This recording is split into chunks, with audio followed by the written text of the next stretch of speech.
afternoon, everyone. Today, to another exciting episode of PWHR Voices.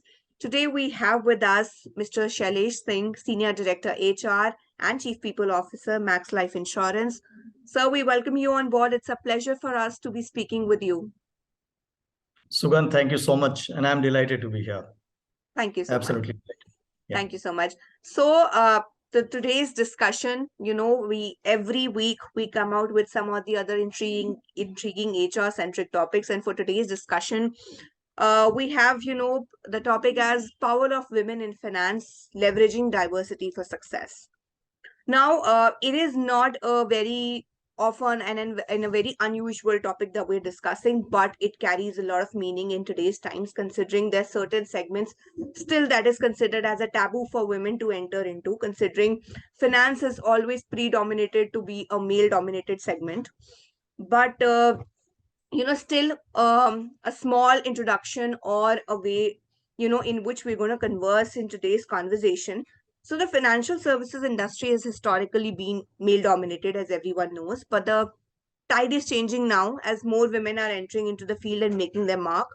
The value of diversity in workplace cannot be overstated, and the inclusion of women in finance has been shown to bring many benefits, considering that today companies are focusing on hiring talent, not hiring a particular sex for the same. Let's say it's only for male or it's only for females. In fact, research suggests that companies with more gender diversity tend to outperform those with less, and this is especially true in financial industry. Women bring in unique perspectives and skill sets to the table, which can help companies navigate an increasingly complex and global marketplace. This highlights the power of women in finance and potential for leveraging diversity to achieve greater success. Now, in today's discussion, holistically, we will examine the reasons why hiring and retaining women talent is essential for financial services specifically, and how they can create a more inclusive and supportive work environment to attract and retain females in the top talent level as well. So, my first question to you, which comes directly out of this conversation and an introduction that I've given, what are the benefits that financial and services industry derives from hiring and retaining women in talent, according to you? In terms of impact, my own take is over years, I have seen this topic discussed, but I think it's reached a point, a threshold, where the impact is going to be exponential in times to come. And to your pointed question on the relevance of this in the context of financial services, I think first and foremost, if we look around, we can clearly see that more and more women are entering in different capacities in different areas. First and foremost, women as customers. If we look around today, the participation of women in finances of their households, their say and their ability to steer and participate and contribute is much better than what it used to be, many years back. So that clearly, is on the horizon. Women as customers, and then if we have more women as customers, there is a compatibility, there is an advantage of having women who perhaps understand this a little better than men. So there is that lens to for every enterprise to keep in view. More women as customers, so the kind of products that need to get delivered, customized, evolved, it's all much better handled when there are women doing it. Number one. Number two, participation of women in workforce. Look around at campuses, look around in schools, look at literacy levels. All the parameters today indicate that there is an upswing there, and therefore women participation and financial services is very large today and so critical to India's economy, for that matter, to any country's economy. And for a country that has largest population in the world today, I think, and therefore the size of financial services and its ability to provide funds for infra development and so on, and services to large masses is extremely important. And therefore, women entering, workforce today in larger numbers as a percentage, participating more, is another key factor, for from a relevance perspective for, financial services company. And the third element that comes to my mind, aside from, women participating in the workforce and women being as customers, is any enterprise, if you look back, its ability to ability to sustain success is dependent on diversity. You can look around and see examples, and I learn from nature a lot. If I look around and I find one of the most harmonious things that has survived Earth and survived centuries, thousands of years, is the nature itself, its ability to evolve, and that's because nature adapts. Nature is diverse, and therefore it's only logical and natural to have 50% of this world's population participate and get their due share, Mhm. fair portion in financial services as well. Without that, this remains incomplete, and the enterprise ability to have a competitive edge and be able to evolve and survive, not just this quarter and this year, but longer term, I think is extremely important. And I must emphasize that a lot of times in the corporate world, we can sometimes miss out that finer nuance, and we can see success from a limited short-term lens, which may be a little incomplete. That's the third one. And the fourth point that I want to make here is the fast evolving nature of work today, Mhm. and extremely high awareness of what am I looking for in life for workforce. It takes us to a point where you don't want to necessarily promote highly stressed work environments, dawn to dusk kind of work schedules. People are looking for joy in whatever they're doing, and therefore and I have always found women a lot more balanced there, and I think it's good to have that element, that lens actually weigh in more for enterprises. So I think any enterprise, and financial services in particular, because it's large, that can really weigh some of these in and give women their fair share of participation and serve well, I think we'll have these advantages versus others. So I am a big advocate and supporter of it. So while you have so many benefits of having women in the finance industry, why is still there a dilemma in today's time as well of having women inclusion in the finance industry, considering even if we check it or we screen it from the household level, women is the one who takes care of the budget. So they're actually the house bearers, they're actually the ones taking the expectations forward in a way that uh they know they can actually balance it out, you know the way the house needs to be run. So why do you think in today's time there is still a dilemma of having women in the financial space? You know, there is a research by lenin.org and McKinsey that clearly calls out advantages of having women in workforce. And the research actually says that uh, enterprises that are in the top quartile in terms of Hmm. women participation, their profitability is likely to be about 20-21% higher, and their ability to create value for end customer is likely to be about 27% higher. So let's say, simple to remember, Hmm. enterprises that are in the top quartile have a 25% advantage on both the ability to create value for customers as well as profitability, very clearly laid out through that research. Unfortunately, it takes time for us all to evolve and get aware of why is it important to have balance and harmony in life. And I think there are distortions that have got created maybe 20, 30, 40, 100 years back in different parts of the world and in India as well, historically, where women have been confined to households and not been exposed to what's happening out in the market, in the world. And they have really played a limited role, for example, in India in particular, if I talk of Hmm. India. And unless we all realize that it's important to unleash talent, unleash potential, true potential of women, and that doesn't have to be limited to just households, where they of course play a very enriching, very beautiful role, but to have them out and participate fully and create an ecosystem which is conducive to that. Right now, the ecosystem also has not been conducive, unfortunately. First, the realization has not been there, and then it has not been very conducive. Now, and thanks to COVID, I think in the last few years we have seen tech evolve. We have seen flexi work being accepted a lot Right. more. Some of those now on the horizon are clearly creating a situation where it's a lot more conducive for women to participate and contribute and do their bit. So research clearly says that it's the right thing to do. Now it's upon us really, to create an environment and enterprises of future.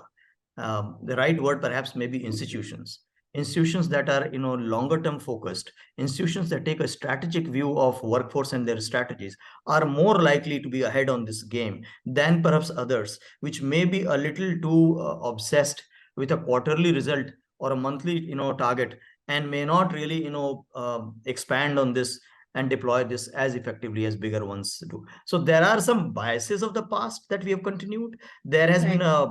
a technology that is evolving, and an infrastructure, and of course from a capability building perspective, unfortunately women, as they've remained confined, their own capability building has been a little limited. Look at schools, colleges, and the culture that we have created. All of those are on a very, very upward trend right now. So I am really bullish, and I hope that trend continues. According to you, what's the correlation between gender diversity and financial performances in any financial services industry? Very high. I mean, this data that I just quoted, which is 25% companies that are in top quartile to have 25% higher profitability, I think is one data point.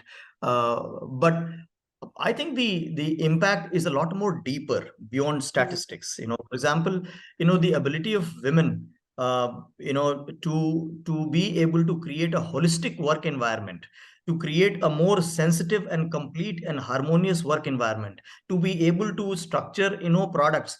Their ability to, for example, read non-verbal cues is a lot more superior than perhaps men, who have been dealing with situations in a certain manner, and there's been a stereotype created at most workplaces in terms of your perception of the customer, in terms of your perception of how should you deal with that. All of those women have an advantage in terms of their ability to read customers, ability to be more sensitive, ability to be able to adapt themselves to the situation. The flexi work that we are talking today comes to women naturally, because that's the way they have grown all their life, where they are juggling with multiple high impact priorities, which require a mix of everything, your affection, care, delivery, timelines, all of those blended. So I think with that kind of a multiple lens exposure that women come equipped with, that coupled with good education, capability building, development, training, I think women can play a very pivotal role in years to come. So I think those the data is there, and I can even I have But that's the spent. hard point, na, sir. Data is there, that there's studies proving also, but still, we have to discuss on this aspect today, considering that, it's the need of the hour. And it is not just a matter of checklist to have few women in the financial services industry, but it is actually should be a mandate that, skill can be hired from anywhere and everywhere. And why not women? So many companies are doing that. I think what you're saying, I'm completely aligned. This is going to require commitment from the top leadership first and Right. foremost.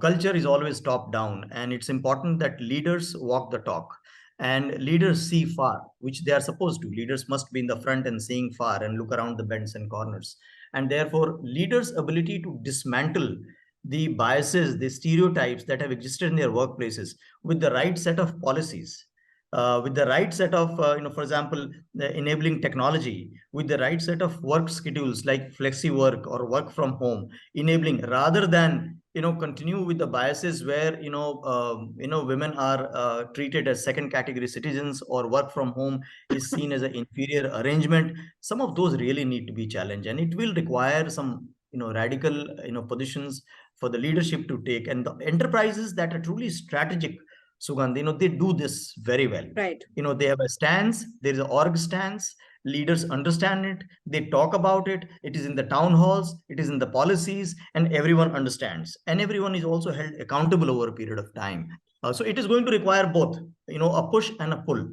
You have to enable with the right set of policies and environment, and alongside you have to really message hard to ensure that, this doesn't just continue to be a multi-decade agenda and people continue to lead it in their own way. So leadership needs to take a stance, and large enterprises, particularly in the Western world, which is a little ahead on this, have been ahead. And I have spent 17, 18 years working for GE in different parts of the world, and in different businesses of GE. I have seen that very beautifully, called out, very beautifully deployed, not just now, and I'm talking 2 decades back, really being ahead in this game. And I think it's a delight to see that large companies in India, uh, who are really in the business of building institutions of tomorrow, are getting this right and placing all the stepping stones that are needed to make this a sustainable model and successful. Well, I hope that, it is not just a matter of checklists, sir, because I completely believe that there are companies today who are actually taking a step forward and making women inclusive within the industry. But don't you think that having a set of talent within the industry itself, and then providing them with situations, or providing them with the, I would say, panels wherein they can actually upgrade themselves, like within the system. If I'm being hired in the HR segment and I may want to move in the financial services department, considering that I have skills into it, but I was hired for HR. So should I also not be given an opportunity to shift, wherein I am given help from the leaders of the same company to upskill myself, upskill my game, and even move into the financials industry? I think there is clearly need for such affirmative action to support enabling ecosystem. So we actually, if you look at the employee life cycle, and then if we deal with it proactively Hmm. and supportingly at different stages, because here is a section of the society so important, 50% of our population, that is starting off with a disadvantage for a moment. If I look at how they Right. have been treated so now, how do we, this is about equity now, from diversity, if we move to equity and inclusion, there is that dimension of this section that is so important for, because on their own, it may take decades more for this to be a level playing Hmm. field. So therefore, when we the government is also a big player here, aside from enterprise and institutions. So starting with policy making, starting with affirmative action to get more women into schools and colleges, which is happening now. More needs to be done. I don't think it's enough yet. And therefore breaking that taboo, breaking the mindset, breaking the biases of women not being into colleges and schools and taking up jobs, etc. It begins from there. First from challenging the, and some of that is now beautifully being led by the political leadership also, across states and in the country. So there is that part. Then moving on to the enterprises is, as there's higher participation, you can see it in engineering colleges, you can see in the army now there are women, you can see in the management institutes there are, the participation of women is much higher. Having done that, as they enter the workforce, I think the institutions, also enterprises, have to play that role of hiring them in large numbers and then creating a development plan, which I think equips them from two perspectives. One, from a functional skills that are needed for the role that they take up, number one, and therefore putting them through the right kind of training, skill development, I think is going to be important. Second, developing them as leaders, the second part, Right. aside from functional skills, developing them as leaders. And there's some powerful work that's happening there. But for example, assigning them mentors, including senior women leaders as mentors, creating women chapters, Hmm. ensuring that they are put through some leadership development programs. And there are some nice examples. We ourselves here at Max Life, for example, have leadership programs for different levels, early career, mid career, and senior career. And then Right. there's mentoring for them, coaching for them. So ensuring that they are capable when there is a discussion on a promotion, when the discussion on selection for key roles, they're not left behind. Because remember, they did start with a disadvantage. Now, unless we fill those gaps and get them up to speed on those, this can be a multi-decadal journey, and we don't want that to happen. I think it is so obvious that organizations must insist. And then, having done that, continuing to work on culture and environment alongside, and policies that do not put them at a disadvantage. We actually go ahead and, from affirmative action perspective, and I think many organizations do that, we have a positive referral program where, for women Okay. candidates, the incentives are higher than what we pay for men. And that's important, because we do want more and more people to participate. We do want more and more men to participate and become aware that this is important.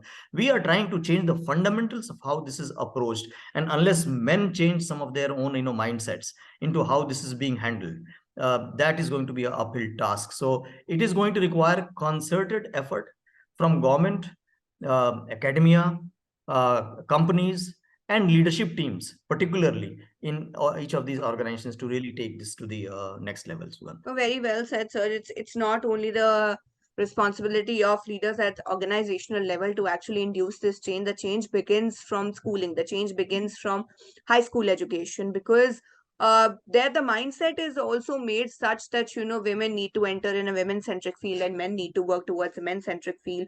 But that divide needs to be created at the education level itself, wherein what if women want to get into sales? What if they want to get into astronomy, let's say, or astrological science, could be any field. So the divide needs to come from the education perspective, wherein teachers can impart this knowledge that, once you get educated, so your skill will not be decided basis your sex preference. It's not that finance is only for male dominated field. Today we have some amazing chefs, and all from the male industry, while cooking is always considered a female centric industry. So such divide, very rightly said, needs to be created at the education level. Now, sir, according to you, when you said that you have certain programs wherein you feel that men should be more involved thinking and getting onto the point that females are equally required in this field. So, in your view, what role can men play in promoting gender diversity within financial industry?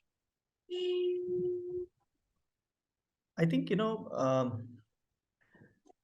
today, in spite of the progress that we have made on this front, the fact remains that the corporate world remains, dominated by men. Almost 75 to 80% of the workforce in most sectors is men, and women would be about 20-25%, and very small percentage would be transgender.